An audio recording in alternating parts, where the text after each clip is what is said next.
لان اليوم حقيقه استمتعنا، كانت مباراه جميله، مباراه في قيمه المباراه النهائيه. يعني ما حسيناش ان اليوم كاين النهائي ديال الشان، ولكن حسينا انه بمثابه نهائي الكان، يعني مستوى عالي، والايقاع، الريتم، المستوى العالي اللي كان في المباراه.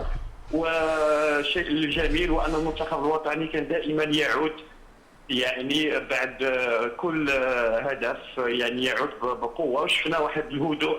الشيء اللي يعجبني اصدقائي هو الهدوء ديال السي طارق السكيتيوي، يعني بواحد الهدوء اللي دائما كيكون المدرب هادئ، فكيعطي الاحساس للاعبين الثقه، كيعطيهم الثقه، على عكس المدرب اللي كيكون منفعل وكيكون متوتر فما كيعطيش الثقه للاعبين. بالتالي فملي كتشوف مدرب واقف ثقيل يعني وكيعطي ديك الاحساس ديال الهدوء، فحتى اللاعبين ما كيكونوش عليهم بواحد الضغط، وكيحسوا بواحد الثقه وكيتعاملوا مع المباراه بواحد النوع ديال التريث.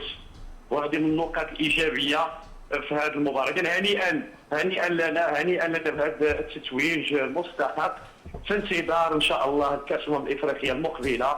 وشفنا اليوم الشيء الجميل هو ان حتى لا اعضاء المكتب التنفيذي ديال الكاف ولا بعض الاعضاء ديال المجلس ديال الفيفا اللي كانوا حاضرين في كينيا، وخصنا نهنيو كينيا كذلك على التنظيم ديال المباراه النهائيه. كان تنظيم محكم، لا الملعب لا الارضيه لا الاجواء المحيطه. بالتالي فهذا فعل الخير باش نكونوا واجدين في كاس افريقيا المقبله ان شاء الله، لان دابا ناقصنا جوج ديال الحوايج. ناقصنا لاكان اللي ما فوزناش بها من 76، وناقصنا الكره الذهبيه ان شاء الله اللي غنفوزوا معها من خلال اشرف حكيمي ان شاء الله. ان شاء الله خويا محسن، كنشكرك، كنحييك على الوطنيه ديالك، برافو خويا محسن.